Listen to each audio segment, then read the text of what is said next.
meeting of the Roots Society. First of all, I apologise for our chairman, Declan Barney, who sent his apology he couldn't be here tonight. I noticed we have not a lot of new members here tonight. This is the first time in our talks that we ran a name specific to O'Hallorans. Normally our talks are more general, so we've just tried tonight, thanks to Dr. Paddy Waldron, we take on a name specific. I have been watching Paddy for the last 6 months or 8 months since he joined the organisation. We finally got him to give a talk. He's well prepared, so he is. I'm amused by his heading, don't believe everything you're told. When in genealogy, it's very important not to believe everything you're told. So there's nothing left for me to do, only to hand you over to Paddy. Thank you very much. Okay, I hope this will be of interest to everyone, not just anyone who might be descended from these O'Hallorans or other O'Hallorans. And I'll try and give some general lessons to people who might be beginners or even more experienced about pitfalls of doing research. And I'm reminded of an American cousin who says, how come they're all so interesting even when they're not related to you? So even though these people might not be related to you, maybe you'll find them interesting. Can you all hear me? Yeah. Is that better? If I disappear back here, anyway. Okay, I'll try and stay up close to the microphone. I've given you 2 handouts. One has on the front of it a pedigree chart tracing from me backwards with a star to the extreme right-hand side marking the line that I'm going to be tracing back along. And the other side is just 3 generations of O'Halloran descendants, which might help you to follow the relationships as we go along.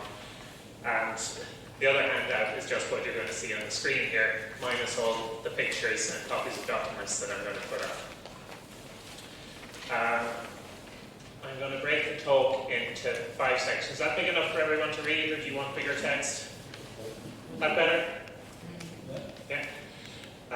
I'm going to go through the family archives, show you the sort of manuscripts I had to work with at home before I even got into doing research in public archives, and give some general tips on research strategy. Then I'm going to talk about other branches of the family. Going sideways in order to go back is a nice phrase I got from an article by the late Chris O'Mahony.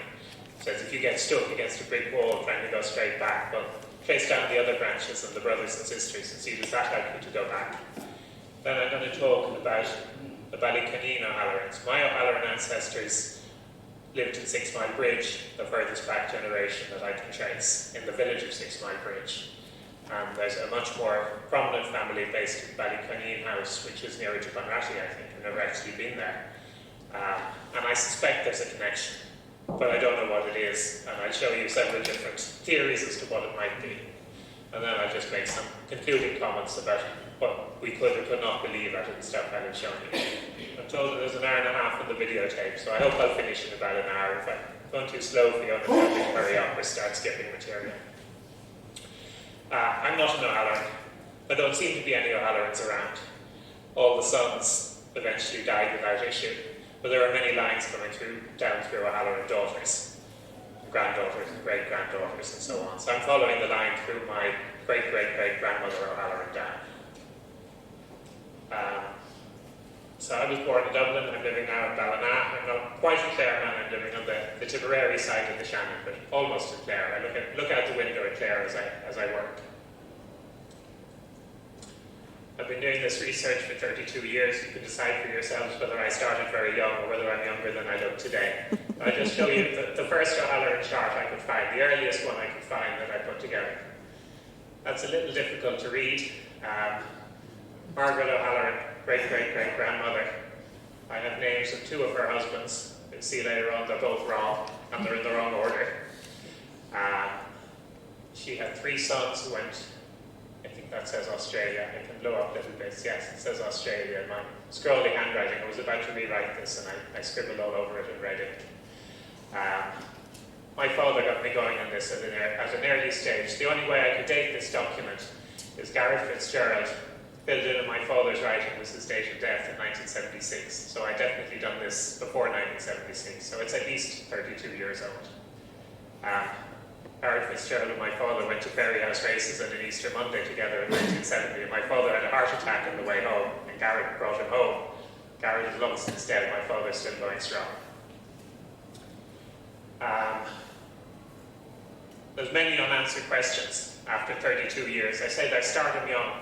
I know we have at least one school teacher in the room. I firmly believe every national school student should be encouraged to do a family history project before leaving national school, when they have grandparents and maybe great-grandparents alive who can give them more information than they get if they get interested at a later age.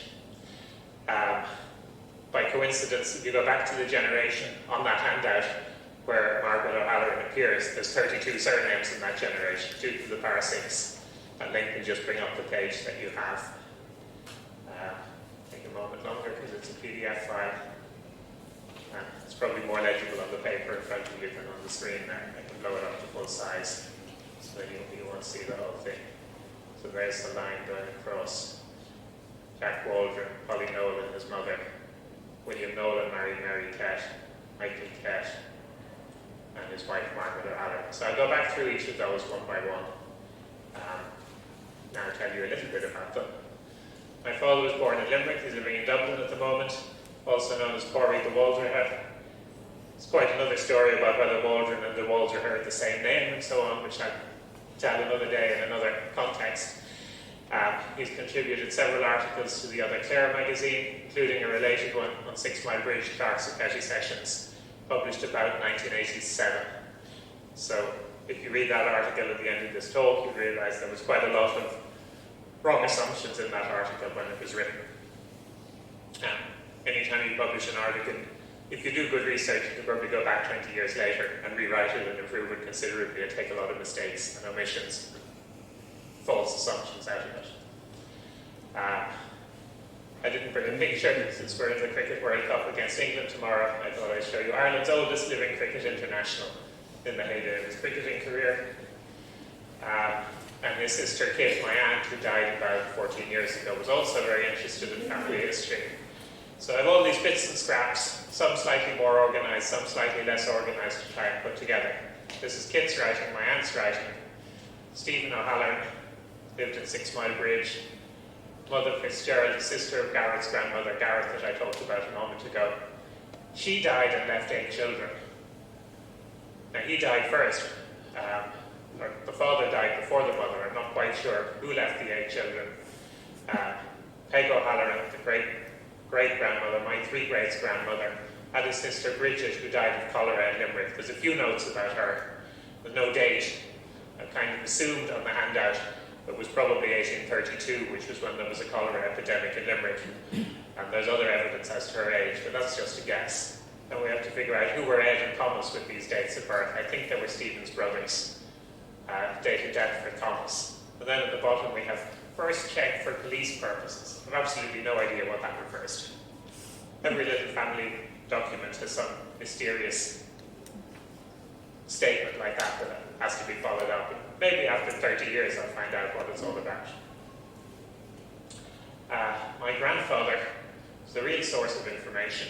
He was a twin, 2 twin brothers, Jack Waldron and Paddy Waldron, born in Nina, where their father was an RIC man. So I was very interested in Jim Early's talk to us a few months ago. They both moved to Dublin where they died. They were twins, identical twins. I think that's my grandfather on that side. I think that's Uncle Paddy on the other side. But even their own sons sometimes in the distance and in photographs couldn't tell them apart. The man in the middle is their brother Tot, who was home from America. Every letter Tot wrote home to Ireland was preserved in the family archives, hundreds and hundreds of them over a 30-year period, and they're full of very valuable family history information. I'll show you some quotes from them later on. My father has typed up all these letters some years ago when he was better at the computer than he is now. So the other day I went through them to see what Todd had to say about O'Hallorans or O'Hallorans. Fortunately, there wasn't very much. I have no idea. He asked Paddy, who would have been his uncle, Paddy Nolan, about Mrs. O'Halloran's husband. He's not seen him for years, no idea as to where he is, and no idea who that Mrs. O'Halloran is. But the other one, I had a letter from home tonight with the sad news of Thomas Halloran's death. That's dated, and I know exactly which Thomas Halloran he was referring to.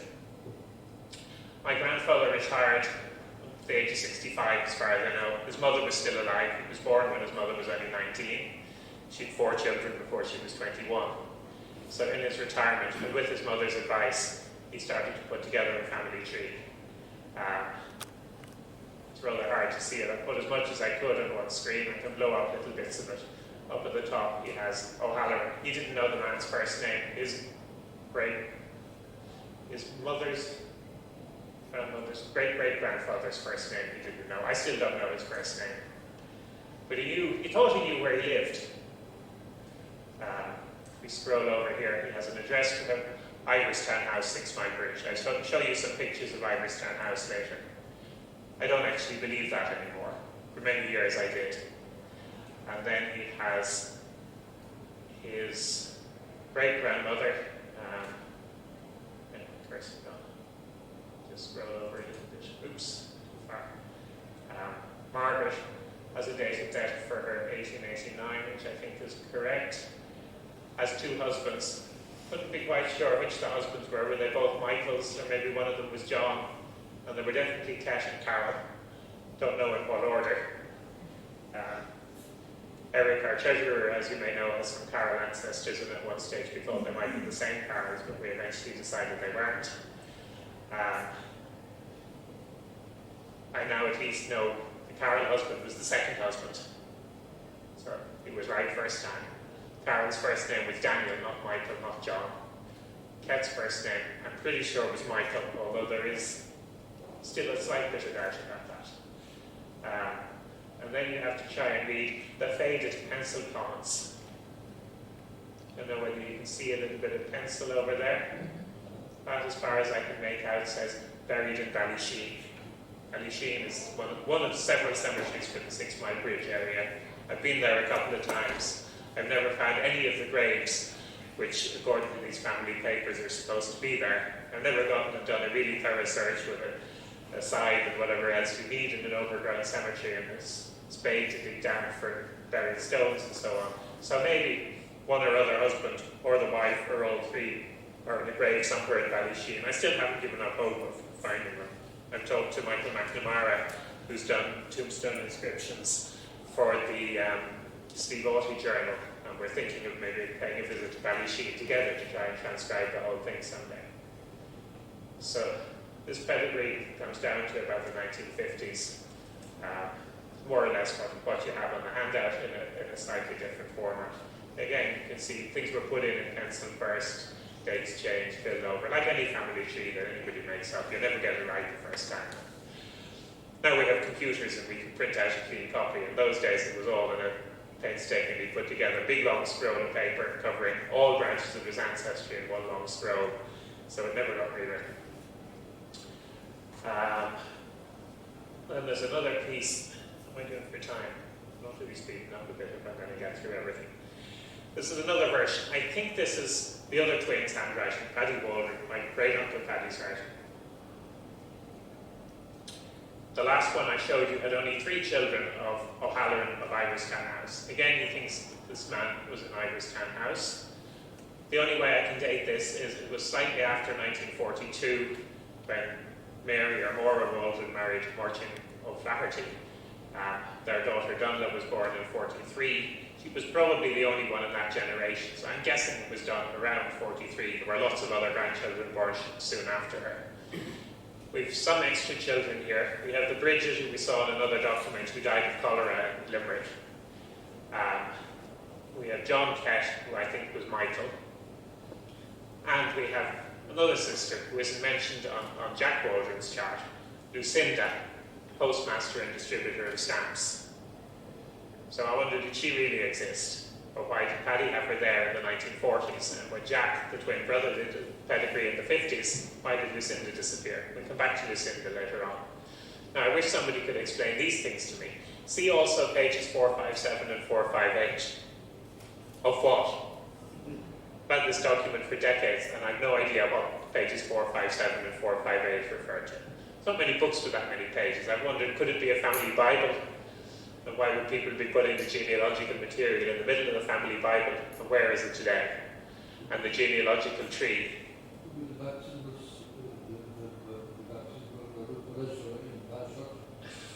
It's a possibility, although not many of those have that many pages either. They usually started a new book. The indexes that we have from Corofin have page numbers, and I have a lot of those page numbers. I don't think they go up that high. And there's no dates. If it was baptismal registered, surely somebody would have copied the dates out of it. There are marriage dates here. 1844 was a guess. It's around a year before the daughter was born. Again, these are more names that they kept chopping and changing. Was Mrs. Nolan Mary or Margaret? I now know she was definitely Mary. 1882 as a marriage date, 1912 as a marriage date, 1942 as a marriage date. So at least we've some idea that the gaps are about right for marriages between different generations. Maura, whose name you saw done as mother at the bottom of that chart, also got interested in doing family trees. I have copies of hers. Again, like all the others, starts off Iverstown House, unnamed male O'Halloran. So you'd think if we have this information about a man living in Iverstown House on 3 different pieces of paper from 3 different people, well, there must be some truth to it. I won't go through any of the other small print there. Tried to get as much as I could on the sheet. I really don't have time to go into it in detail. The twins and Tot were 3 of supposedly 17 children of the lady who's still called Granny in the family. We all became very Irish speakers in the later generation, and grandparents were Mummo and Dado, and Mummo Ella and Dado Ella, and so on. So Granny always means my great-grandmother. She was born in Limerick. I have her birth certificate, dated 1934. She was about to turn 70 on the 1st of January 1935, so I guess she was applying for the old age pension when she got her birth certificate. Born New Year's Day 1865, Cornmarket Row, Limerick. Margaret Mary. She was known as Mandy apparently when she got married, and Polly later in life, and Granny to all her descendants. Father William Nolan, Mother Mary Nolan, formerly Keth, so anyone who had Margaret, when they saw this, changed it to Mary. Father was a pawnbroker, Cornmarket Row, and obviously the rest of the stuff is modern 1930s form that it was all transcribed on. I have her wedding photograph. She was born in 1865, she was married in 1882, she was only 17. As I said, she had 4 children by the time she was 21. And she married Thomas Waldron, who you see there in his RIC uniform. He was stationed in Sixmilebridge. Her mother had died, and she was living in a house now known as Garner House in Sixmilebridge with her grandmother.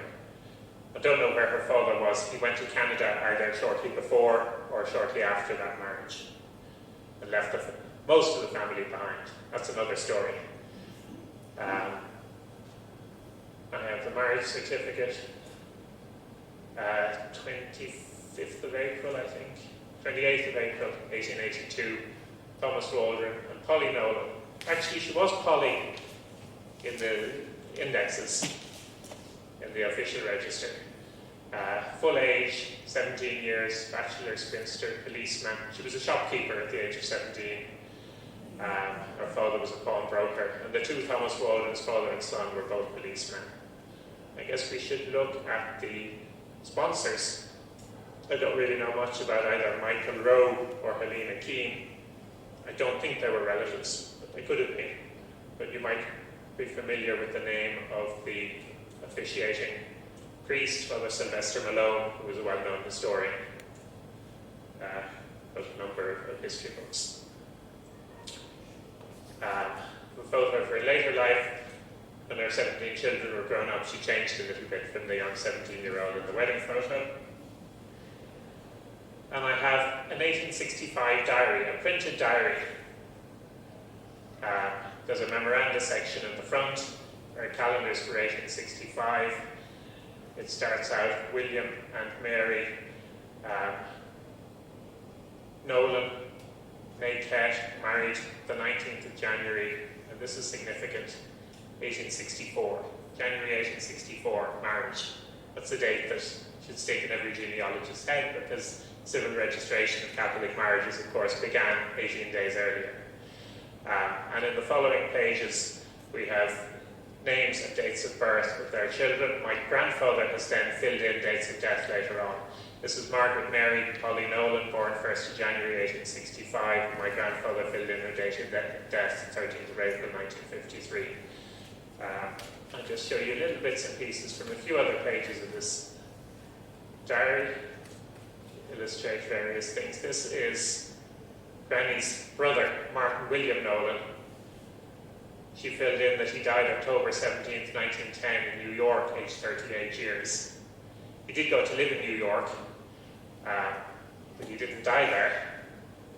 He really died in Los Angeles. This is one of Paddy Waldron's letters. He drifted around, Martin drifted around to Los Angeles where Paddy Nolan, his brother, often heard from him, mentioned in his letters that his health was not very good, but we had no idea he was so bad until Paddy got a telegram announcing his death in a hospital out there. But they didn't tell the sister at home. These letters were going back and forth to the twins, saying, don't tell mother. And mother was getting a completely different version of the story. This is a postcard, which another cousin has. I didn't know which way up to put it. The photograph is the wrong way around. That's Martin Nolan, his wife, his son and daughter. I know that the daughter died in infancy. That son is probably dead now. He'd be a centenarian if he was alive. But I have no idea what became of him after the father died. The father left the family in New York, went to California, which was why they didn't want them, the older generation at home, to know what a disgrace this was. But I like the phrase, dear Mrs. MC, that was Mrs. Mary Costello. She was married to her cousin in Listowel. Here we are, the royal family at Coney Island. See what you think of us, Martin. In these little photo booths at Coney Island in 1906, I think that is, September 2nd, 06, which were the very earliest instant photo booths. You could go in, as many of you could fit into the booth, get your photo taken, print it on a postcard, send it home to the relatives in Ireland to tell them how well you were doing. A few years later, poor Martin wasn't doing so well. Stop me if I'm going too fast or if anyone wants to ask a question or anything. Let's just see why I put up these other pages from the 1865 diary. This is the next generation, February 1865 in the diary, Thomas and Maggie. She's Polly on the civil certificate. She's Maggie in the family diary. She was Margaret Mary when she was baptised. Mightn't be too sure. Polly, I don't think, is a common abbreviation for Margaret. I never heard her called Maggie other than in this diary. Married April 1882. We've seen the photograph already. Mary Agnes Waldron, born January 1883 in Nina, County Tipperary. Names of sponsors. She became known as Auntie Birdie in later life. But the other interesting page is the twins' birth, page D. Patrick and John, twins, born the 8th of March 1884 in Nina, County Tip. Father was being moved around in the RIC, so there were 3 or 4 children born in each place and then they were moved on again. Sponsors for Patrick were Sergeant McGoldrick and Mrs. Kett. Mrs. Kett was the child's great-grandmother. I've often seen a grandmother as a baptismal sponsor. This is the only time I remember seeing a great-grandmother.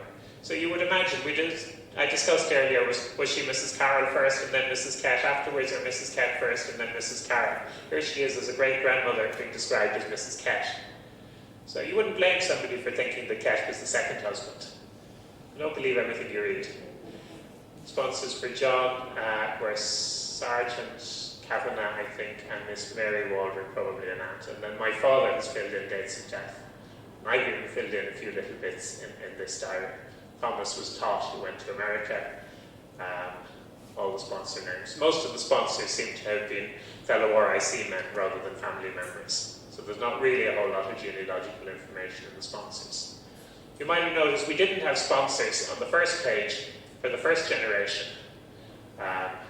Margaret Mary, born January 1865.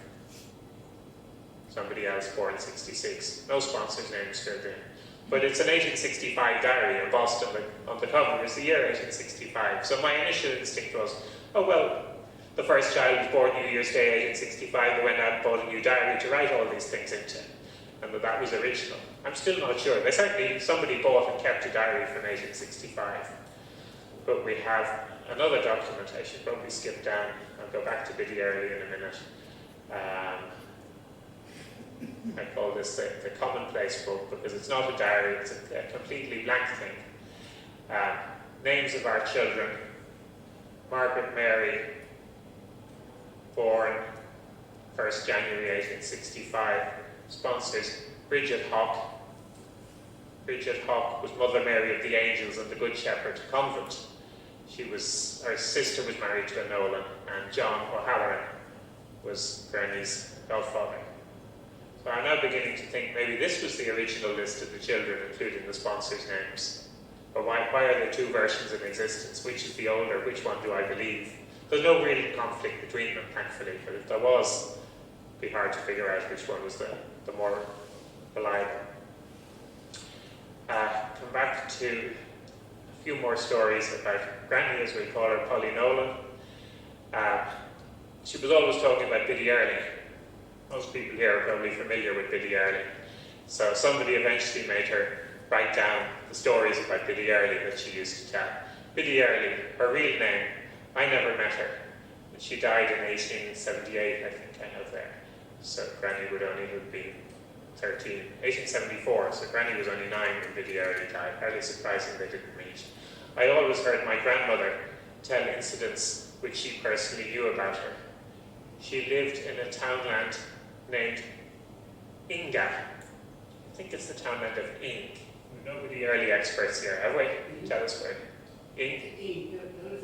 In Ing. And would it ever be spelled? Inga. It's near Newmarket up there.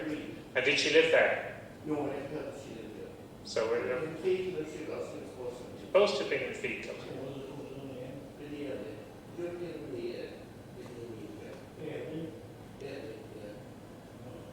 Anyway, we know there's plenty of books. Sadie Lenihan's written a book about her, I think. I think I sent this stuff to Eddie when he was writing that book. And Nita Ryan's written a couple of books about her. Beyond Newmarket and Fergus. So maybe it's not near Feetle. In fact, the land belonged to my granduncle, John O'Halloran, of Iverstown House, 6Milebridge. Here we have Iverstown House mentioned again.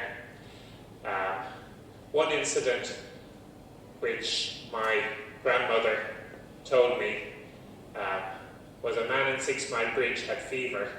My grandmother and her brother, P. O'Halloran, went to Biddy Early for a cure. She used to make up bottles of herbs. She gave the bottle and said the doses were to be given by a married man and that the patient would live, but at greater loss would die. The patient recovered. We have to turn over to Biddy page 2. But his uncle, my grandmother's brother, the father of 10 children, died. On that visit, she told my grandmother that she had a sister on a visit in Limerick, but she would never come home. On that visit, she says, but this doesn't add up with the dates. The child, aged 12, got cholera in Limerick and was buried there. Biddy Early never took money in payment, only tea, sugar, or whiskey. My grandmother had a niece. So here in the middle of Biddy Early, we get the family history. My grandmother had a niece married to James Kelly Cleena Castle, a nephew Tom O'Halloran in Quinville, Quinn, and Patrick O'H, Mount Allen, O'Callaghan Mills. Biddy Early is buried in Tulla, County Clare. So there's a lot of information in that couple of pages. Quite how much of it we can believe, I don't know. It's hardly likely that the brother had 10 children and the sister was only 12. I think there were 2 different visits. I'm sure there were 2 different visits to Biddy Early. Mrs. Kelly of Cleena Castle, James Kelly's wife, there was about 10 children there, and they lived in Cleena Castle until 1950. Yeah. Our mutual friend Mary Grogan has given me lots of information on that. And their descendants are still in Limerick, Hogan's Pharmacy in Upper William Street, so I've got information from the Hogans as well.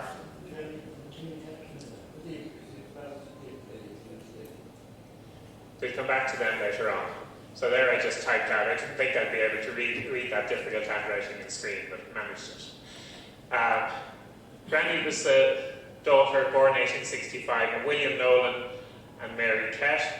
I've no photograph of William Nolan. This is supposedly a photograph of Mary Ket and her son, Paddy Nolan, who wound up in New York. I mentioned him in some of the quotes from Paddy Waldron's letters earlier.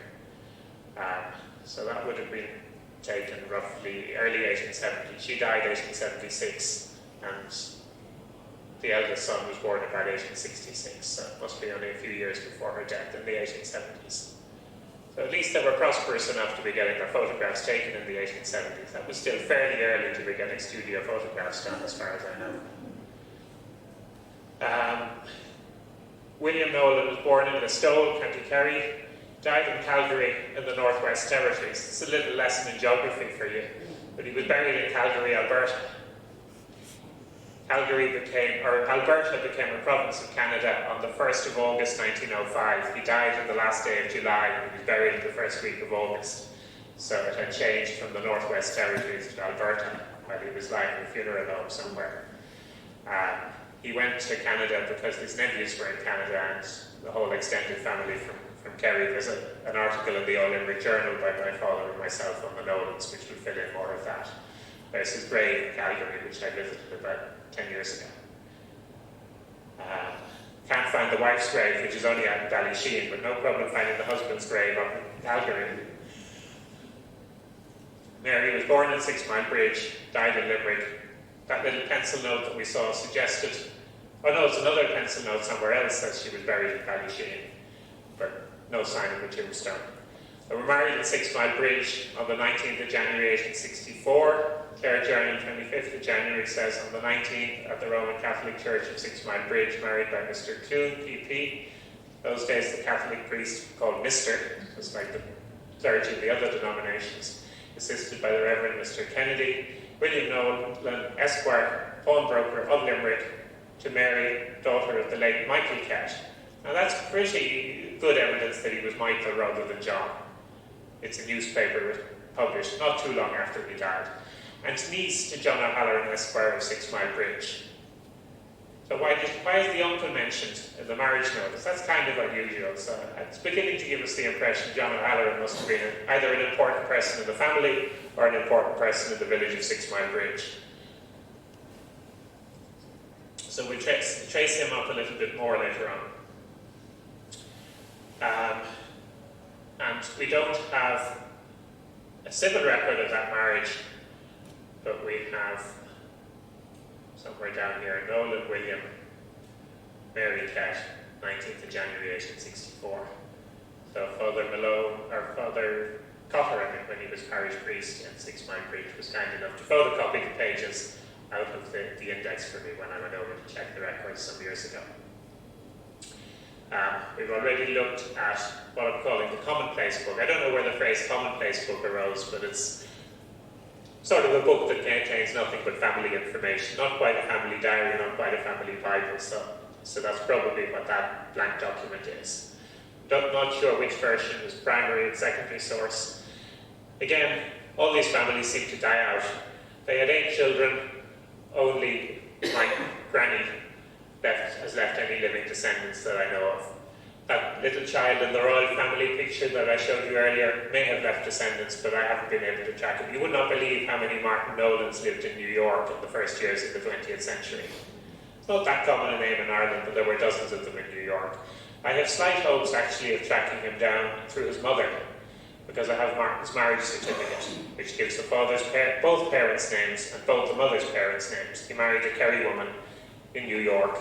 I have her parents' names, and now with the International Genealogical Index, I think I've tracked down where she was from in Kerry, and I need to go down there someday and see can I find, did the child keep any contact with the mother's family in Kerry? I heard a person read up to me the other night from the paper that Mrs. Kelly died in 1920, and her husband James died in 1925, and they're out in Nolan Cemetery, where the other time crashed in 1960.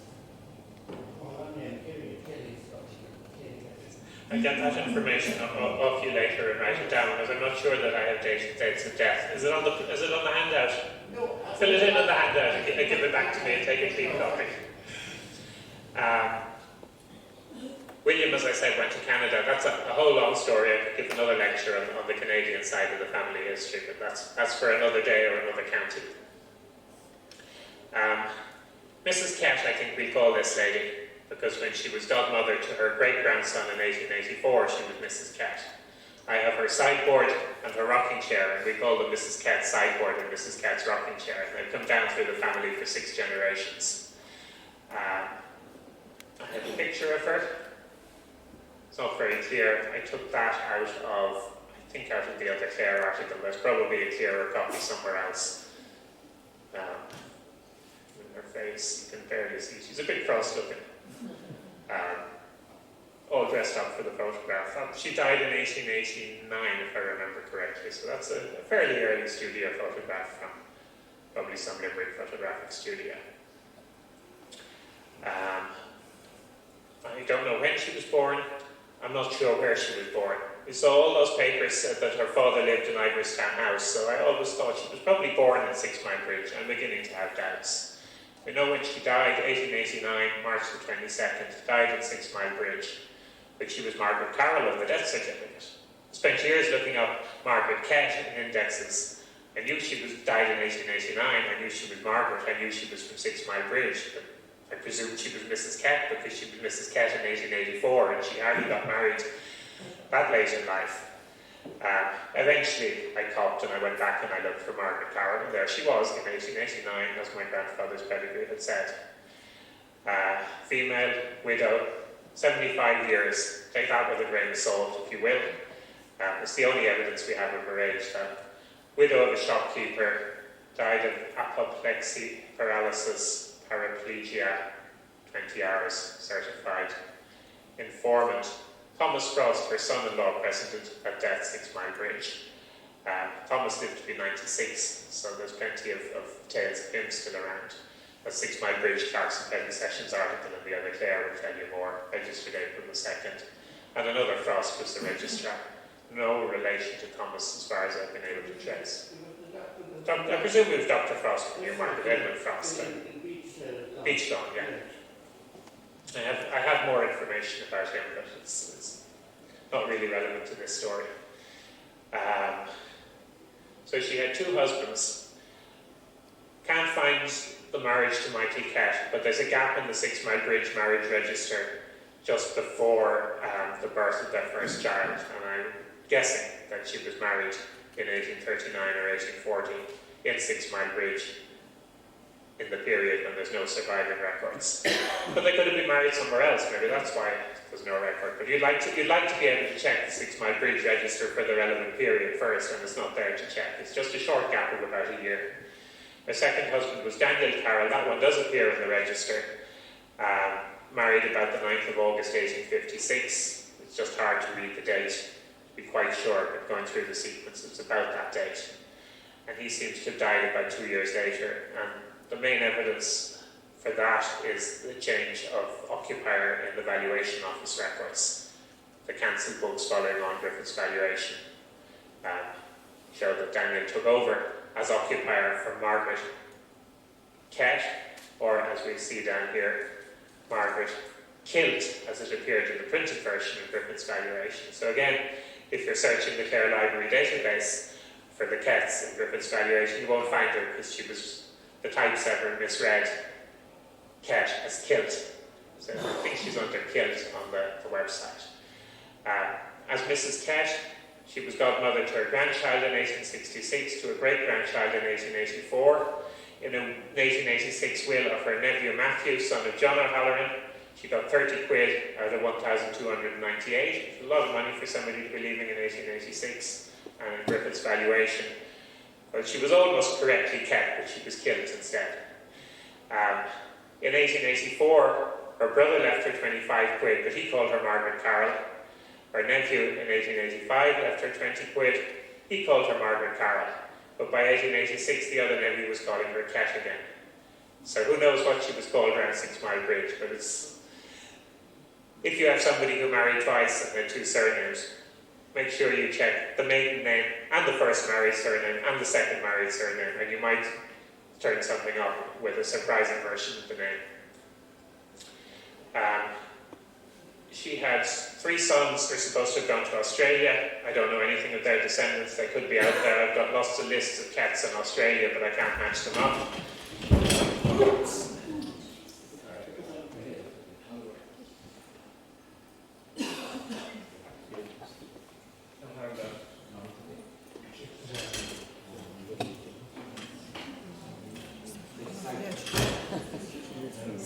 Sit on the level ground.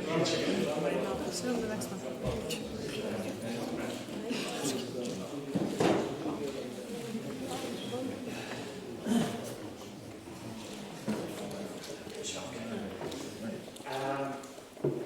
Anyway, Mrs. Kett had 5 children. 3 went to Australia. Margaret married Thomas Cross, the clerk of Petty Sessions, and Mary, who married William Nolan. Dolores Murray, who was here, was going through the outrage papers in the National Archives a few years ago, and stumbled, looking for stuff from West Clare, and stumbled across a couple of interesting documents. Paper was scarce in 1850, so they wrote in both directions. This is Honourable Sir, to the Lord Lieutenant, I think. On inquiring, I find you to be the proper authority to convey the accompanying to for submission to the most noble Lord Clarendon. I am the female feeble daughter of a faithful servant of her most gracious Queen. My father was above 20 years in the Royal Navy at a stipend. I am now his representative, and persuade myself, sir, you will something. Doesn't matter what she was asking for. Somebody had passed in her shop, as they called it in those days, base currency, and he was being prosecuted in Ennis, and she had to travel all the way over here from Sixmilebridge to give evidence against him in court, and she was looking for her witnesses' expenses.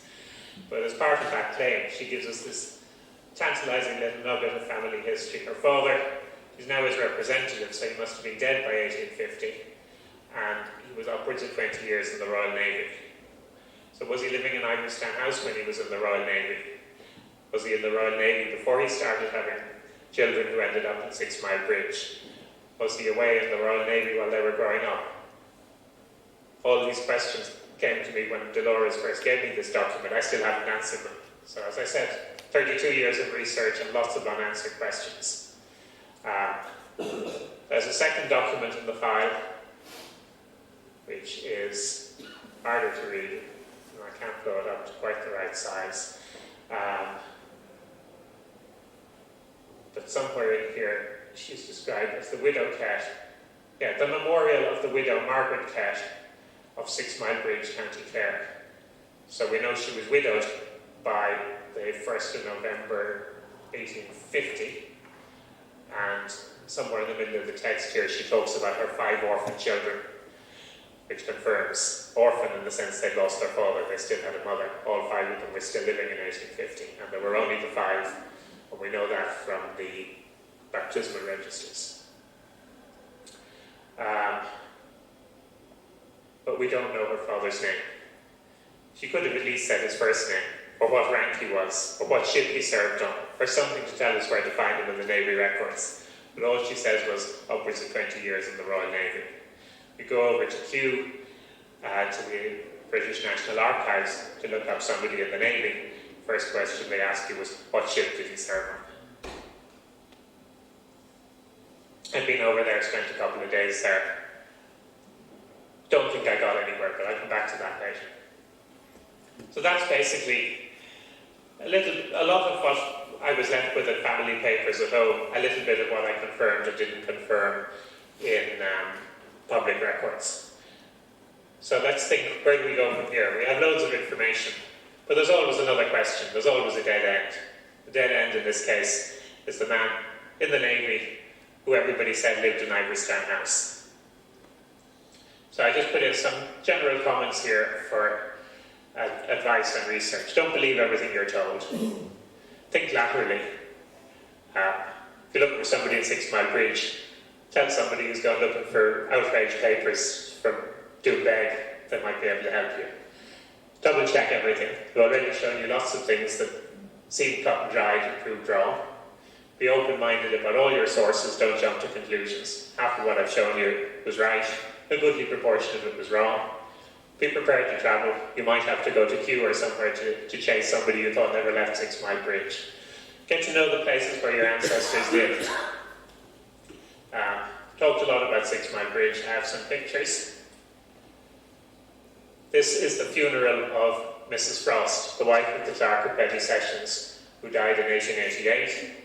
It's rather faded. It's been hanging on the wall probably for 100 years in various Waldron and Nolan and Ket and O'Halloran households. You can just about read across the bottom there, funeral of Mrs. Frost, Sixmilebridge. Somebody probably had to write this backwards on a glass plate, as you can see the S is turned backwards. They've got most of the other letters to come out the right way around. But you can see in extraordinary detail the faces of the people around the coffin in the funeral procession. Unfortunately, I don't think we'll ever be able to recognise any of them. Old men in 1888, probably long since dead and gone. But you get a good view of the square at Sixmilebridge, in the centre of Sixmilebridge. They call the other side of the river maybe the square. The river is flowing there by the tree at the back of the picture.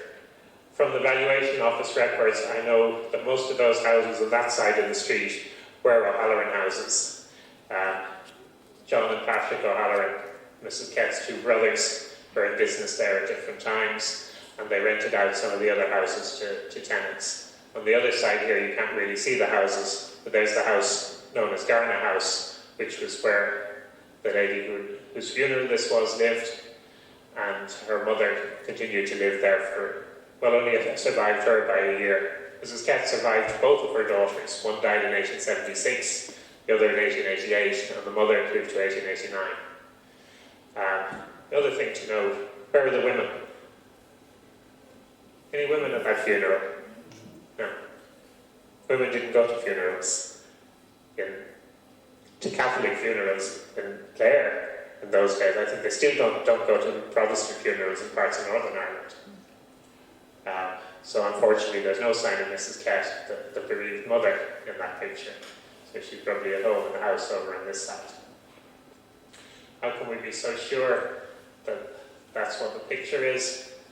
My grandfather's writing on the back of it, funeral of Mrs. Thomas Frost, Sixmilebridge, County Clare, died the 8th of October 1888, name Margaret Ket, married the 18th of February 1873, daughter of John Ket and Margaret O'Halloran.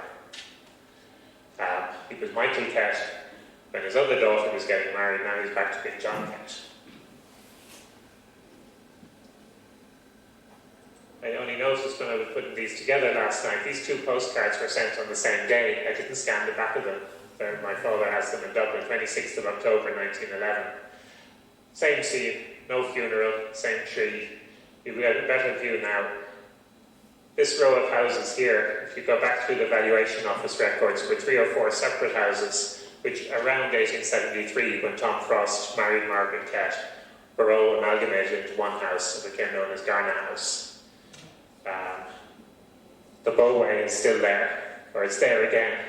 Garna House was demolished, the facade was retained, the bowway had to be rebuilt in recent years. There's the bridge, there's the other houses where the other O'Hallorans lived at different times. And Iverstown House is behind the tree. You can't really see it in that one, but you'll see it a little better in some of the other pictures. This is from the other angle. Garna House again. That site I think is now vacant. I think I see the end of O'Halloran. That house, I think that's at Mulready's. It was sold, it was on the front page of the Champion last week. The Mulready's are descended from the O'Hallorans. But that I think was Stephen O'Halloran's. The O'Halloran male line died out, but he left it to a niece or a nephew or something, I think. Actually, there was the wall is in up against the wall, east wall of Finder. I'll come to that later. So there's the bridge.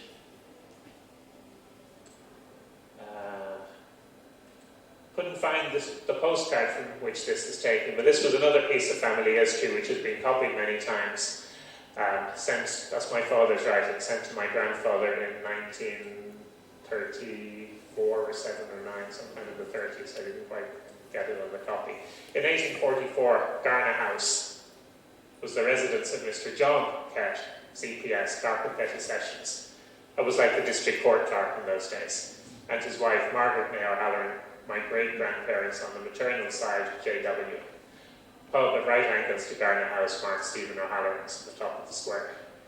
1844, long before Griffith's valuation. In Griffith's valuation, Mrs. Kett is listed, but she's only occupying about a third of that big long house. And I think the other 2 parts were let out to tenants, or she only bought them and let the 3 houses into one about 1874, not 1844. So we don't believe that bit either. My grandfather, who didn't do any research in the valuation office, jumped to conclusions and got it slightly right, a little wrong. This is a calendar from the 1970s. I think that the lady standing there is the last of the family who lived in Garna House. Mary O'Connell was her married name, Mary Fitzgerald. Her mother was a Frost, her grandfather was Tom Frost, the Clerk of Petty Sessions. That house is beginning to look rather derelict at that stage. I think that's about a 1975 calendar. Roof was beginning to go a little bit, but she got it done up. Lovely new roof, all amalgamated, probably replastered. Didn't last very long after she died. It was sold. This is where you have the best view of Ivorstown House, the other side of the bridge, covered in ivy, very old looking house, 2 gable windows in the 3rd story. That's the house that the first O'Halloran, the Navy man, is supposed to have lived in. And that's still standing today looking. Yeah. It was Powers before that. I'll come back to it later on. Yeah. Actually, we'll come to Dr. Parr here. This is a little hard to see. This is a map of Sixmilebridge drawn by Oisin O'Shuckru, who worked with my first cousin in Aer Lingus. And then he sent it to his mother, who was a sister of Brendan O'Regan from Sixmilebridge. So there's not an official map, but they filled in all the details. Here's Ivorstown House, described as Dr. Parr's house. I filled in Ivorstown House lately. Tom Fitzgerald, Tom Frost's grandson, lived on the opposite corner. There's a star there to mark the location of the coffin party. They've just been shown that photograph.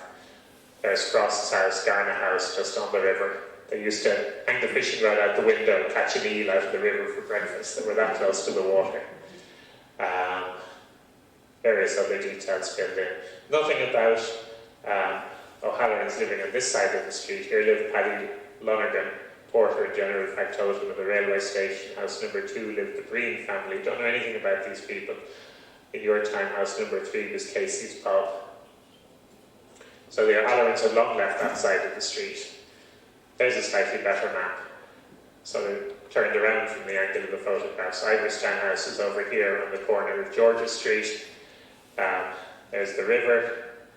Main Street is what I've been calling the square. I think, do some people call the Fair Green the square? Or do they call this side the square? Any Sixmilebridge people here? No? So there's Garna House where Mrs. Kett lived. These houses are where her brothers originally lived. Here would be Mulready's, which used to be Stephen O'Halloran's. So the whole family basically lived around this little area in the centre of the village. Now, let's do some research. Let's see what do we need to know about Sixmilebridge to do research. The west bank of the river, the townland is called Sixmilebridge. It's in the parish of Kilfinata. The parish of Kilfintanen comes up pretty close to Sixmilebridge village. I'm not sure exactly where the border is, but there's a, what do they call it, a little church or something in Kilfintanen parish. It's close to Sixmilebridge, but it's in the next parish. Yeah. The west bank is the barony of Bunratty Lower. It's the Poor Law Union of Ennis, which is critical, because the Griffiths valuation is done by Poor Law Unions. And when each Poor Law Union was finished, it was printed. And as you know, Griffiths valuation was done from about 1848 to 1864. So they didn't print all the Poor Law Unions at the same time. It's the Sixmilebridge District Electoral Division if you're looking for the census returns on the Clare Library website. It's the Newmarket Registration District if you're looking for births, marriages and deaths. And the Griffiths valuation is dated September the 15th, 1855. There's a very good version of Griffiths valuation on the Clare Library website, which you're probably familiar with. If you're willing to pay a little, Origins Network, I think I have an internet connection here, I do. If you subscribe there for an annual fee, you have access to images of the original printed Griffiths valuation and the accompanying maps, which can be very useful. And it gives you the dates when each entry was printed as well, which is where I got these dates. So in 1855, the West Bank was done. And there's no sign of John O'Halloran of Sixmilebridge. They must have been living in the East Bank. The East Bank is the townland of Iverstown, same parish, same barony, but it's the Poor Law Union of Limerick. So they came up to that side of the river in 1852. Different DED for census purposes, it's a different registration district for births, marriages and deaths. And there's a 3-year gap. What actually happened? Iverstown House was never the residence of Mrs. Kett's father. In Griffith's valuation, it's the residence of John Augustine Ivers. It's on the East Bank, so in 1852, John Augustine Ivers was living there. In 1855, John O'Halloran was living there. In 1852, John O'Halloran was living on the west bank of the river. But he's not in Griffith's valuation on the west side because it hadn't been printed yet. Moved across the river between 1852 and 1855. Never got into Griffith's valuation on the east bank because it was printed before he moved there. So here's this man who seems a big man in the family and a big man in the village, but you're never going to find him in Griffith's valuation because he moved in the wrong year.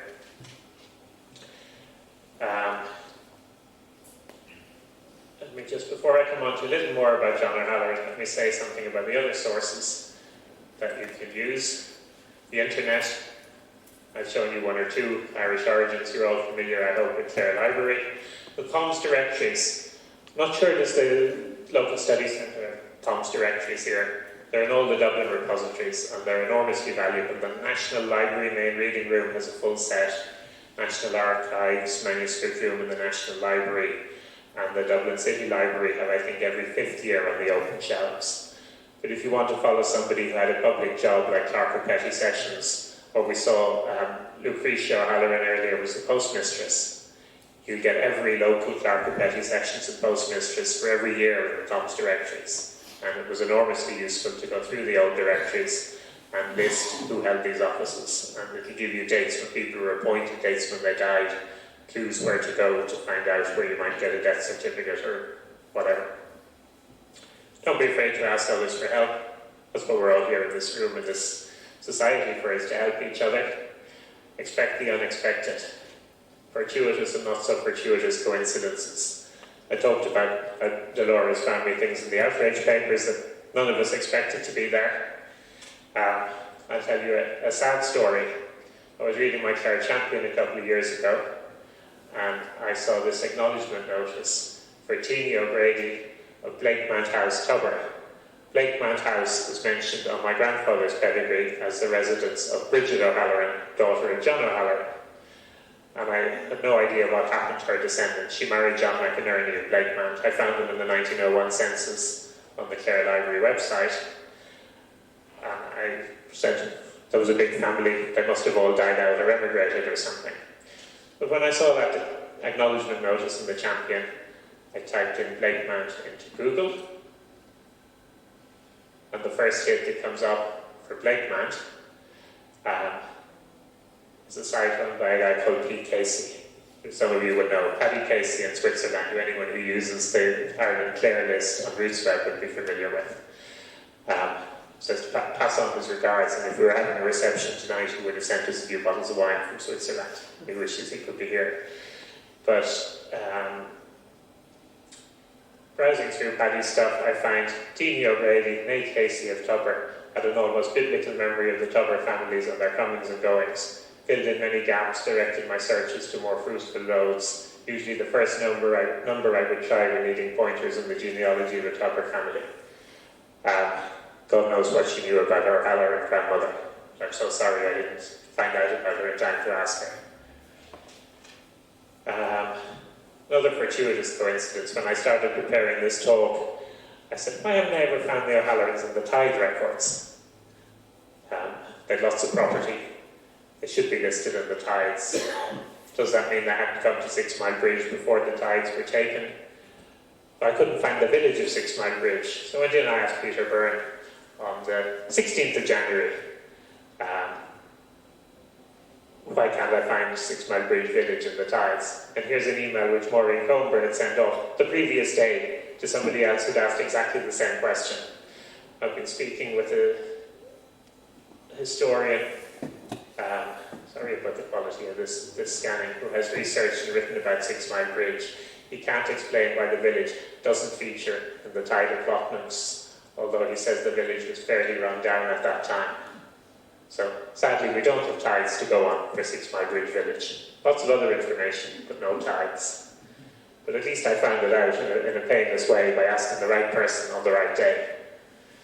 I was browsing through the North Munster Antiquarian Journal on another occasion and I came across an article on the Ballyconeen O'Hallorans, which I'll come back to in a minute. Just browsing through it on the library shelves, never expecting to find anything about anybody I knew in it. Well, the last research advice is there'll always be another unanswered question. Never give up. You'll never be finished. Don't expect to be finished. There's always another generation to go back or sideways. So let me just fill in a little bit about the other branches of the family in Sixmilebridge. Garner House was bequeathed to the cause for the canonisation of Padre Pio, when the last member of the family died, was sold at auction. And the auction was advertised in the Clare Champion. I was in England at the time. My father was in Dublin. Rushed down to Coney, where the contents were being auctioned the next day, and managed to buy one or two family heirlooms. And then said, any other family papers around? I said, there's a mouldy old suitcase out there in the shed. You can have it if you want. It contained the Petty Sessions court records going back into the early 1800s, which had been kept in the family home through 3 generations of Petty Sessions clerks and lots of other invaluable family archives. And thank God that was saved from the dustbin literally in an auction house in Clare Roots about 10 years ago. These in memoriam cards, I think, came out of that suitcase. This is Margaret, the dearly beloved wife of Thomas Frost, the woman whose funeral we saw earlier. Thomas Frost himself lived to the age of 96 years when he died in 1938. Their son Michael and their daughter Mary, and they had 3 other children. The whole family has died out. Mrs. Kett had 5 children, 4 of whom I can chase nobody down from, apart from Margaret's family. She had 5 children, only 1 married, had 3 children. They all died without children. So that branch is extinct. Garner Houses is not in the Houses of Clare, even though it had this grand name. Apparently going back to 1844, it was a listed building. But if you look through the valuation office records, it seems to be an amalgamation of smaller houses, fairly recent. Those of you who know Sixmilebridge will have seen it. It's now turned into a string of shops and offices, with the original facade retained. Iverstown House is in Houses of Clare. But Hugh Weir says the associated families were Ivers, Hickey and Coney. Coney, as we know, is still there. He bought it from the Powers, who inherited it. Mrs. Power, the doctor's wife, was a Hickey. Hickey married an O'Halloran widow. So between Ivers and Hickey there should be O'Halloran. Between Hickey and Coney there should be Power. Don't believe Houses of Clare either. It's a tremendous book, a really wonderful book, and an incredible amount for one man to have done, and I greatly admire Hugh Weir for doing it. But there's an awful lot more that he could have done if he had a team of 10 people working with him, which sadly he didn't have. So take it as a hint to where to start your research rather than research already done. John O'Halloran, Mrs. Kett's brother, the man who seemed important, married in Shrove Tuesday. Everybody married in Shrove Tuesday up to the mid-20th century. There were 8 marriages that day in Sixmilebridge. You couldn't have a marriage during Lent, so they left it till the last minute. Married a woman called Maria Nash. I don't know much about her. Here's the list at the top here. Of their children: Pat, Margaret, Thomas, Mary, Martin, Peter, Bridget. Children of John O'Halloran. Listed in date order, but a big gap of 9 years from 1843 to 1852, which makes me ask, is there a missing register? Did they go and live somewhere else? Did they maybe move shortly before they moved to Iverstown House? Did they go and live in Cratloe Parish or something? I haven't checked the Cratloe records in case there were other children in there. There's only 1 or 2 that I know of that I don't have dates for, but it seems a little strange. Did they have a separation and get together again after 9 years? God only knows. So I already explained he escaped from Griffith's valuation when moving across the river. Weir, as we saw, doesn't mention O'Halloran or Carr. I have his death certificate, 1884, the 11th of August, I think, in Iverstown. John O'Halloran, male, widower, 74 years, farmer. He acquired huge amounts of land in the Landed Estates Court and Encumbered Estates Court, and generally seems to have been a very go-ahead, prosperous farmer and businessman, or maybe he was just a land grabber, we don't know. Died of weak action of the heart and sciatica. Peter O'Halloran, his son, present at death. Peter died within a year of him. Never married, registered the 28th of August. Marcus Going was the registrar for Cooley Casey on that side of the river. His obituary in the Clare Journal, I think I got this. He had always borne the character of an upright and honest man, and by his strict integrity, industry and zeal in the business of life, may be said to have been highly successful as one of our self-made men. He wound up living in the house that I was told his father lived in, but he was a self-made man. I don't think that the father lived in the house. I think he really made enough to live in that house, only as a tenant of the Irish family himself. He had 8 surviving children.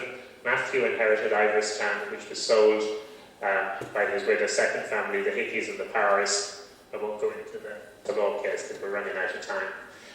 Bridget, I talked about, married into Lakemount, which is now lying empty. Family still own it and still farm the land, but the house has fallen into disrepair. And the story Paddy Casey gave me is, well, it's a listed building, so the council tell them how they can renovate it and they can't afford to do it according to the council specifications, so they've abandoned it, which is sad. PJ Reedy there will tell you more about Mary Ann Kelly of Cleena than I know. That, when Weir wrote, was uninhabited. Thomas O'Halloran built Rhineville in the townland of Rhine, which has disappeared out of the family. His nephew inherited it, and the nephew had no family. P.F. O'Halloran, that's the man, yeah. Patrick John O'Halloran, whose descendants include Senator Alexis Fitzgerald, who was prominent in Fine Gael politics for many years, possibly built Mount Allen, which doesn't seem to be in Griffith's valuation, which is in the Houses of Clare. You can go back and look at these links. At least Hugh Weir mentions O'Halloran there as the last occupier. Mount Allen was taken over by the Land Commission eventually. There's a biography or essays in honour of Senator Alexis Fitzgerald, which has an article on the family background and says how upset they were when the Land Commission took over his mother's home place. So that's Matthew and Iverstown, Bridget and Lakemount, Mary and Cleena, Thomas and Rhineville, and Patrick and Mount Allen. The houses of Clare, the big houses, the important farmers. There's 5 of these O'Halloran's siblings. So it's some achievement for a self-made man to set up all his children in such prosperous circumstances. I have his will, which says he was leaving £500 to this one and 500 to that one and so on. So there was plenty of money around. But they only gave 20 or 30 quid to my ancestor, who was the poor branch of the family. There was one other daughter married to Robbins, who was an excise man in Clones. Always presumed when Clones is on the border, That must be why there was an excise office in Clones. Then I discovered this man was dead in the 1870s. So there was obviously some sort of excise presence in Clones long before there was a border. I haven't figured out quite what it was. And there was a priest in the family, Father John. He was educated in the Irish College at Rome. And Ignatius Murphy says the Killaloe students in Rome in the late 19th century seem to have been selected because of their family's comfortable financial situation. So all the evidence says this was the wealthy branch of the family and from the poor branch. I'm living now quite near O'Halloran, and I drove many times past the church in the little village of Newtown, and I looked at O'Halloran on the map, and I wandered all around looking for O'Halloran Church. That I couldn't tell you now, I'm sure it is. But I eventually discovered the church I'd been driving by in Newtown was O'Halloran Church, and there was Father O'Halloran's grave in the church grounds, which I had seen as I drove by many occasions without realising it was the one I was looking for. Now to come to the Ballykineen O'Hallorans. I showed you earlier the little chart my great-uncle did with Lucy O'Halloran, the postmistress, on it. Stumbled across these two articles by Patrick Hogan in the North Munster Antiquarian Journal, browsing in the library in Trinity College one day.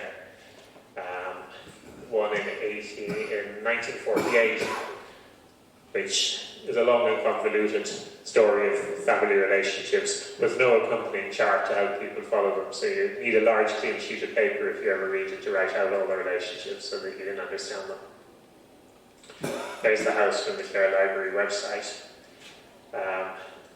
Let's see, do these little extracts help us? That's just the title page. His Commonplace Book. This page, he was born in 1727. When he was at school in Limerick in the 1740s, he started keeping this diary, as they called it in the family. Kept it right up until he died in 1798, as details of all his children and other members of generations in the family, like the ones in my own family, filled in details later on.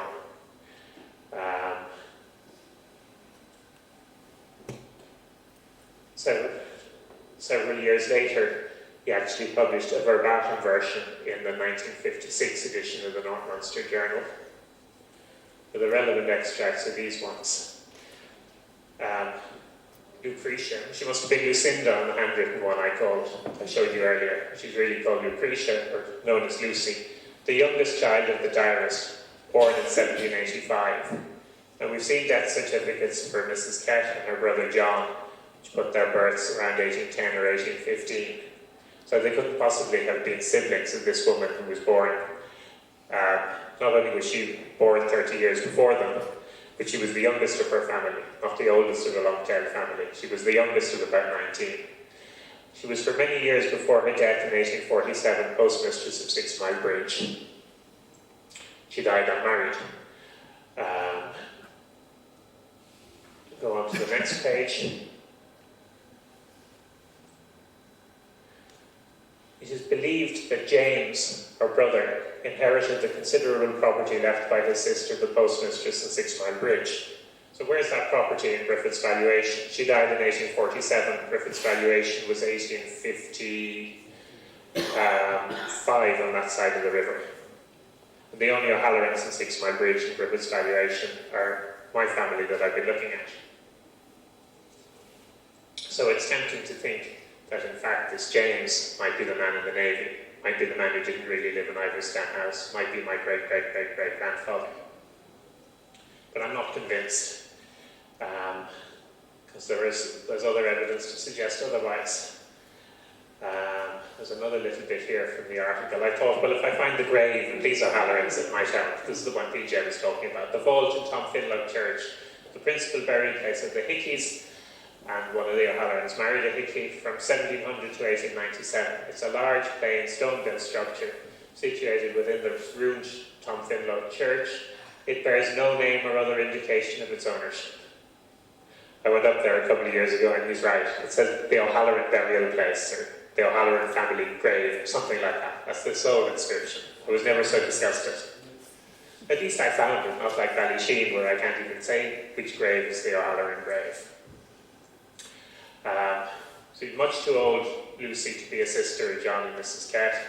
died too soon for Griffith. There's no tithe records to find out exactly where she lived. We don't know where her property was in Sixmilebridge.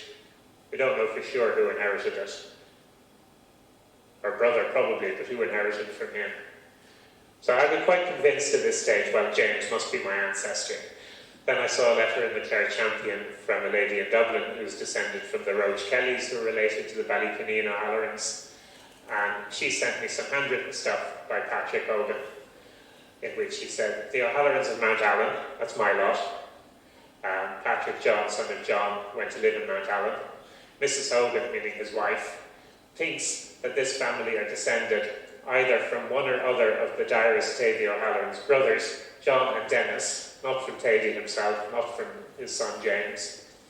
They married the two Steele sisters, or the Mount Allen O'Hallorans may be descended from Tady's uncle James of Labardan Tulla. So now I have three other branches of the family to trace to see can I find out where I fit in. So it's still an unanswered question. There were connections to Tom Steele. It's all in the Northmunster Journal article.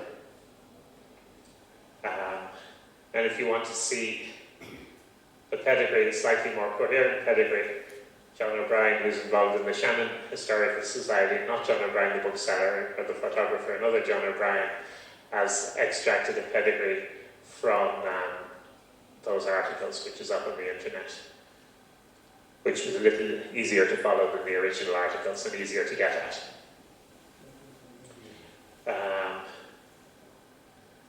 So that's the main content of the talk. A few concluding thoughts. You don't have the last bit on the handout. I said I'd only do one page rather than do a second page with only 3 or 4 lines on it. We've confirmed some of the parts of the manuscript evidence. We've refuted other parts. We've seen big gaps in the official records. We've seen people who married 19 days after the marriages started to be registered and didn't bother. We've seen people who escaped from Griffith's valuation. We've seen parts of the country where there are no tithes, even though it looks like there should be. Do we believe that my ancestor was really in the Navy? I'll just show you one of the things I found when I went over to Kew. A service record of Daniel Halloran from Limerick, near enough to Sixmilebridge. Not a name that appeared in the family again. I spent 2 days chasing this man's career, convinced I'd found my ancestor. At the end of the second day I was convinced I hadn't. I'm still open-minded, but I don't think it's him. There's a lot more work to do. And we mentioned Alexis Fitzgerald. The day I agreed to give this talk, just to show you that you don't believe everything you read in today's papers either, Sam Stevenson, the architect, died a few months ago. He was married twice. His widow, and I find the piece here, his wife, Caroline Stevenson, is a daughter of the late Fine Gael Senator Alexis Fitzgerald. Now, I never knew that Sam Stevenson was married into my family. And I did a little bit of research. I discovered, no, she's a stepdaughter of Alexis Fitzgerald. I knew Alexis had married secondly late in life, and both he and his wife had large families who were stepbrothers and stepsisters. Not half-brothers and half-sisters. I get annoyed with people who don't know the difference between the two. But anyway, somebody doesn't know the difference between a daughter and a stepdaughter, and has given me more relatives that I don't deserve to have. So, from 1850 to 2006, we have evidence, some of which we should believe, all of which we should treat with caution, and some of which is definitely wrong. So, that's basically all I have to say. I hope the video came out together. Thank you very much for listening. And if anybody has any questions about research, or about the O'Hallorans specifically, or about Sixmilebridge, or anything else I raised, I'd be happy to answer them. Push the button. You push the button. Speaking in the microphone. Okay, the descendants. Yeah. About 13 lines in the way bottom. Yeah. With Margaret O'Halloran and spouse James O'Flynn. Yeah. Deputy James O'Flynn, they had a woolen mill. Absolutely. James O'Flynn married a younger Margaret O'Halloran, a niece of my ancestor. Another very prosperous businessman in Sixmilebridge. Had his children well educated, sent his daughters to finishing schools in France, where my great uncle Todd used to smuggle them cigarettes and parcels when they were in secondary school. And his son, another James, ran the woolen mills after him, and 21 children. several of whom are still alive. One of those old Flynn's married my wife's uncle, Which one was that? Joan. Joe, yeah. Sheila's still alive. She was still alive, yeah. She was supposed to be here to make it. She couldn't make it. Oh, that's too bad. I've never met Sheila.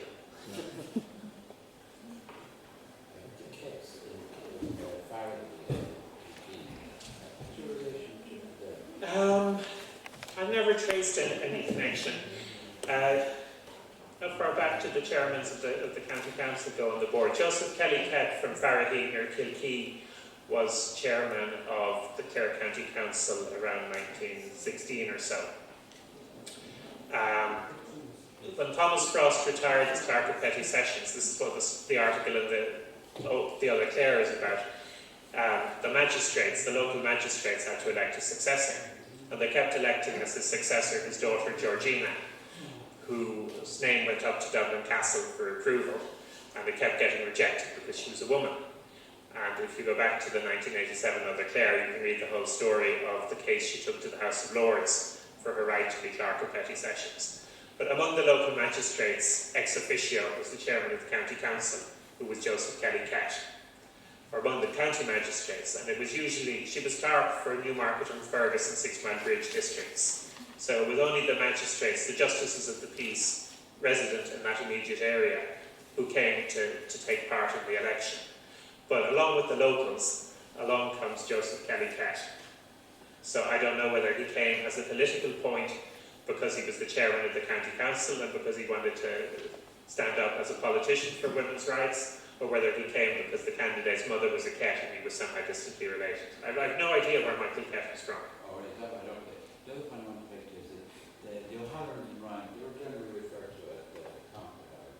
I heard that name before, yeah. The Alexis, Dr. Alexis' brother, Kieran, was the judge. Yeah, Kieran was my Latin teacher at school. I knew him very well. He came down for the two sisters and the brother from the actual official of the man anything like that. They were the sisters in Mount Allen. Maybe the sisters moved around. That's new information to me too. I remember as a teenager being told about Miss Dick O'Halloran, who was 99 and knew everything about the family history. And Mary O'Connell, who was living in Garner House at the time, said, "I'm going to introduce you to Miss Dick. She'll tell you all the O'Halloran family history." And poor Miss Dick at 97 or 99 or whatever died long before I was introduced to her, which I greatly regret. They used to go on their holidays to Lisbon and used to stay at the Queen's Hotel. And I was on holiday there one time for a year ago, for 40, and the brother and the two sisters were there. And I just wondered about it, because I always refer to it as Coney or Howard. I forgot when you told me about my Latin teacher. Your brother was my French teacher at school. So that's how you know that side of the story. The two Jesuits in the same school in Dublin. Patsy. Oh yeah. The Garner House, would that have come from the O'Garner River? I'm sure it did. It's, as I said, they used to put the fishing rod out the kitchen window to catch the breakfast. It was that close to the river. Had you a licence? You need for real. Probably had the rights to the river. But the excise customs we were talking about in Clonus, if there was a distillery there, wouldn't there be excise commissioners? Probably. It's probably something to do with that. I haven't researched it. Yeah. The parish of Cracklow actually comes in there to Brandon's pub, the boundary. In the corner of Sixmilebridge That's right, village, yeah. I knew it did. I actually thought at one stage that the river was the boundary between the parishes. I'm glad I checked that last night because I was wrong. I know a lot of O'Hallorans in Cracklow. Any connection there, I don't? I don't think so. As I said, the male line down from the Navy man has long since died out. Most of the men didn't marry. Most of the women had big families. Thanks, Lee. But here, clean a house to about 135 acres, which can't pass it over once at the moment. Well, John O'Halloran, PF's grandfather, had about 20 farms, which he left in his will to his various sons and sons-in-law. He had a farm up in Castle Brothers, but there was a cattle drive there in the 1920s. There was the first man that shot there, John I'm sure you're right. Because we had 3 farms in the parish of Feet, and we had 2 in County Limerick. His land holding stretched from Tubber to Fecal into County Limerick, all around Sixmilebridge, down to Newmarket and Fergus.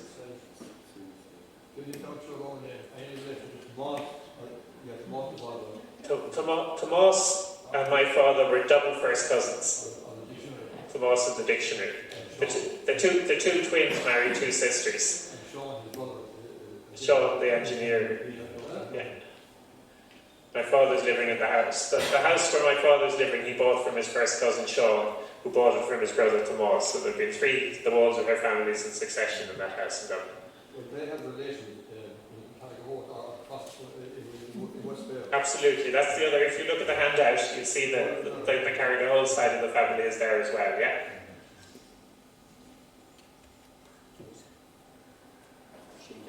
Are there any other questions? Quick question. There's no number of Waldrons in the doctors. Are they connected? Not that I know of, no. 9 siblings doctors. There's one in the regional in Limerick, I believe. So when I went in there as a patient at one stage as Dr. Waldron, they got me confused, I think, with the man on the staff. But no relation that I know of. Okay, thank you. Thanks, Paddy. I suppose my first impression, I'll change the talk. The title on the talk is after 32 years of research and lots of unanswered questions. I suppose. The one thing about genealogy, as you can see, Paddy's at it for 32 years. I'm only at it for 7 or 8 years. I'm a novice. Next month's talk is not going to be a talk. It's going to be a workshop of some sorts or other. We have it nearly organised, but we're trying to change the thing around to give something to people who are starting off and those people who are at an advanced stage of it. It's going to be an open forum of sharing information. That's the best way of describing it. It's on the last Thursday again of the month. We may be looking for a more relaxed venue for that, which we are at the moment. We hope to have tea and a relaxing situation where people can actually share information rather than a talk on that night. We then have provisionally booked another talk for the end of May. All going well. I don't want to announce that until it's confirmed. The last thing I have to say is I'd only like to thank Paddy. It was a dangerous thing to try and do, take a name and see would people be interested. But I think Paddy has shown how he is doing it outside the name, and he's shown how genealogy fits into the whole thing. And I'd like to thank Paddy on behalf of everyone.